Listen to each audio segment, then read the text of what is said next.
আইপিএলে ব্যাট হাতে ঝড় তোলা নতুন কিছু নয় অভিষেক শর্মার জন্য। তবে শনিবার রাতে পাঞ্জাব কিংসের বিপক্ষে যেন পুরনো রূপেই ফিরে আসলেন এই তরুণ ভারতীয় ব্যাটসম্যান। মাত্র 55 বলে রেকর্ড গড়া 141 রানের বিধ্বংসী ইনিংসের পর সানরাইজার্স হায়দ্রাবাদের হয়েও গড়েছেন নতুন ইতিহাস। পাঞ্জাবের বিপক্ষে অভিষেকের 141 রানের ইনিংসটি এবারের আইপিএলের ভারতীয় ব্যাটসম্যানদের মধ্যে এখন পর্যন্ত সর্বোচ্চ। আগের রেকর্ডটি ছিল লোকেশ রাহুলের, যিনি 132 রানের ইনিংস খেলেছিলেন। সব মিলিয়ে আইপিএল ইতিহাসে অভিষেকের ইনিংসটি তৃতীয় সর্বোচ্চ। তালিকায় তার উপরে আছেন কেমন ব্র্যান্ডন ম্যাককালাম এবং ক্রিস গেইল। এদিন অভিষেক শর্মা তুলে নিয়েছেন হায়দ্রাবাদের হয়েও এক ইনিংসে সর্বোচ্চ রানের রেকর্ড।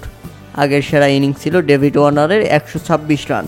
তাই তো ম্যাচ শেষে অভিষেক শর্মা যে প্রীতি জিন্তার মনে ধরেছে সেটা বোঝা গেল। অভিষেক শর্মা ট্রেডমার্ক সিগনেচার সেলিব্রেশনের ভঙ্গিতে অভিষেক শর্মার কাছে চলে যান প্রীতি জিন্তা এবং তার সাথে অনেক কথোপকথন হয়।